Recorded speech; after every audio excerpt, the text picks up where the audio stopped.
We have three guests right here in the studio. I have, let me start from the eldest. We'll give respect to elders. We have Reverend Ada Amojis. She is coordinator, Peace Child Nigeria, Port Harcourt. You're welcome, ma'am. Hello. Thank you very much. Okay. And we also have a fine-faced Mene Fine Face. How come your first name and your surname are the same? Sorry, you're welcome. Thank you for having me. Okay. And the last but not the least is Mr. Kingsley Chibuzon Wobidi. He is chairman, Nigerian Environmental Society, River State Chapter. You're welcome, sir. Thank you. My name is Rachel Ona. From now till 3 o'clock, we'll be talking peace. So let's look at the International Peace Day. Let me start from Ma'am. Can you tell us all you know about International Peace Day? The world celebrated it yesterday.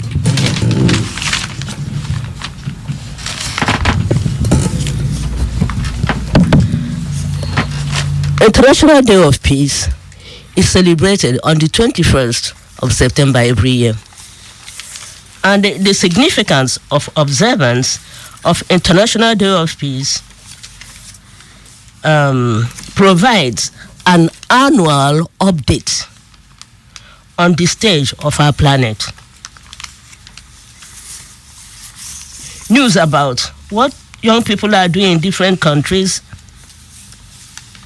are what they are doing to clean up the environment, and the Peace Day resolutions from the youth and world leaders on priorities for the future is the significance of the International Day of Peace. Okay, Mr. Chinda, am I correct? Mr. Kingsley, Yes, madam.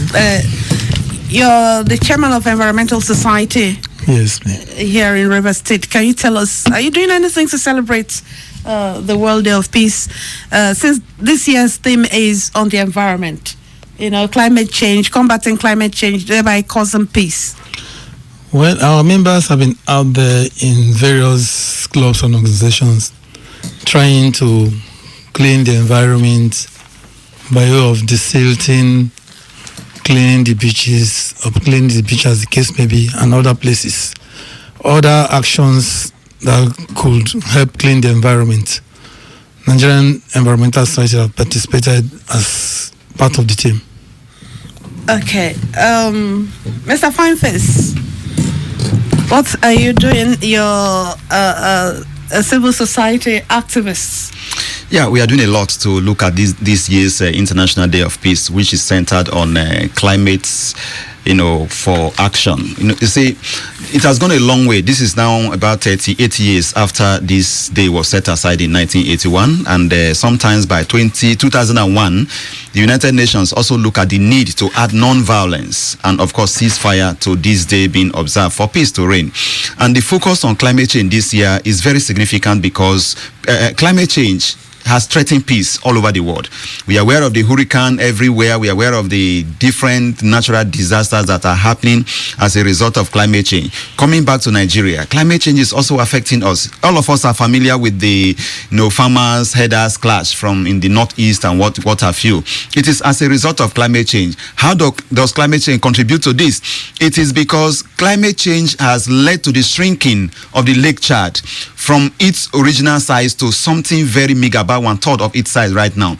And the farmers that depended on that lake for survival, be it herdsmen and farmers and fishermen, are now moving into the hinterland looking for greener pasture. So climate change has actually affected our lives in this part of the world and contributed to the threat to peace. Okay, now we went to the streets. My producer went to the streets and got the voices of people and on how we can attain peace in the society. After that, we had I'll have another insert on what is happening vis-a-vis the Ogoni cleanup.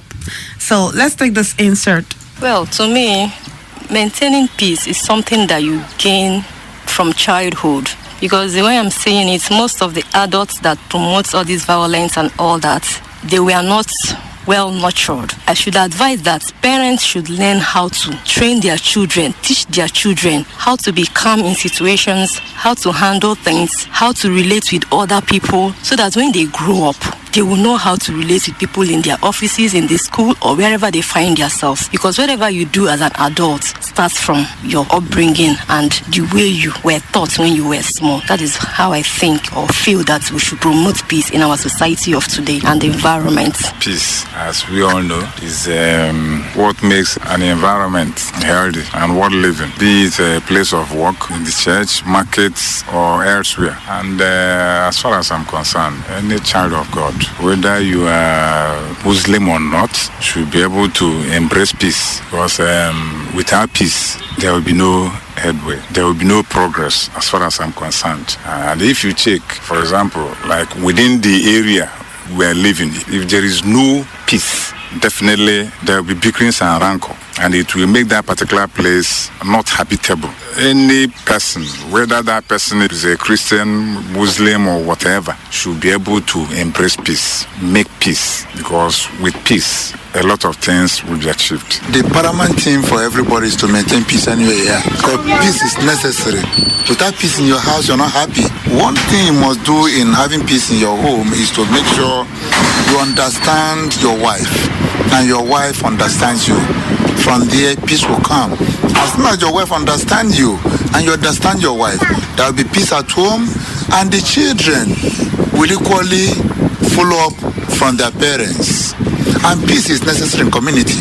Any community where there's no peace, you can see that place will be full of problems. But community where there's peace, you get development. There will be development in that place. Government attention will come there. Investment will come there. People would like to go there and establish.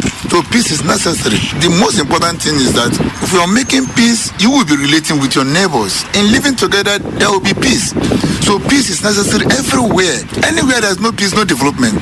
The area you will drive in peace is the youth. You will preach to the youth that, please, peace is necessary. In your, where you stay, peace is necessary. Where you live, peace is necessary. In your youth meeting, peace is necessary. In your adult meeting, peace is necessary. In the chieftaincy, as a whole in Nigeria, we need peace. Because with peace in Nigeria, they will get development, and people will be happy to come to Nigeria and invest. So please, everybody should preach peace. Peace is what we need. To maintain peace in our society, rules and regulations have to be followed. We have seen that mostly in our country, we have seen how things are run. The rich get away with whatever they want and everything's in jeopardy. If you want to maintain peace, well, you have to keep to the regulations. And most times, we know what's really because of anarchy in the society, economic stability, insurgency, and the rest of that. We have to put things in place to deal with those factors. If not, there wouldn't be peace. As an individual, what you should do to maintain peace in the environment? First of all, there should be job opportunity, because this popular saying that a hungry man is an angry man. So if there is job, some youth will not see any reason to engage in crime. And secondly, this earthly fight of a thing, I think our leaders from the church, they should do something about it.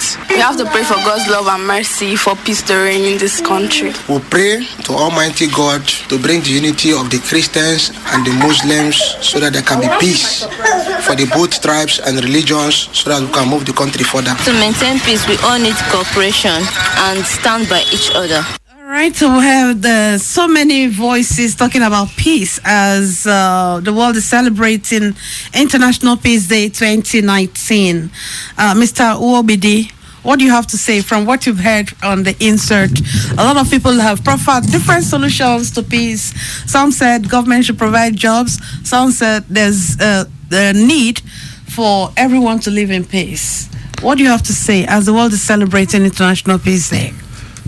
There's no alternative to peace, and the importance of peace cannot be overemphasized.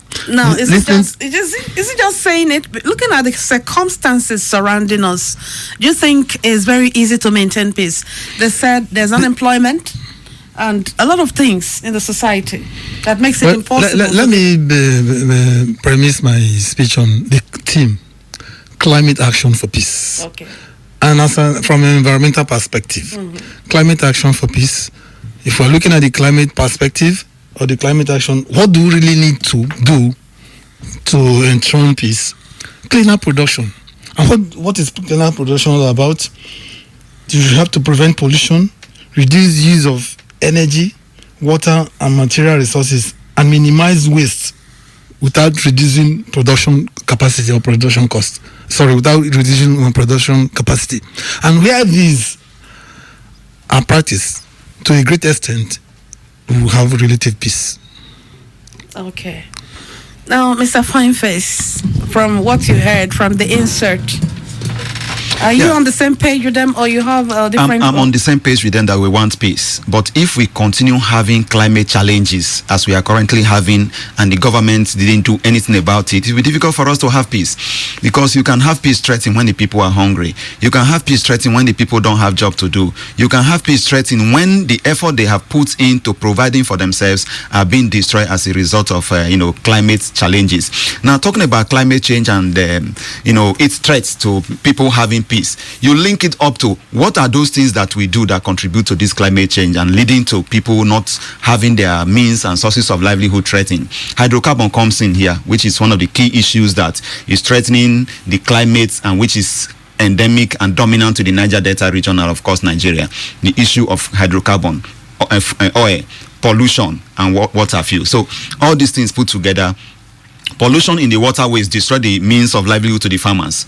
Pollutions on the ground destroy the means of livelihoods on the waterway, destroy it to the fishermen, and on the land destroy the means of livelihoods to the farmers. And if these people are being pushed away from means of livelihood, they don't have something to take home, then it will threaten peace. Because now when you talk about pollution, who is responsible for this pollution? Is it not the same people?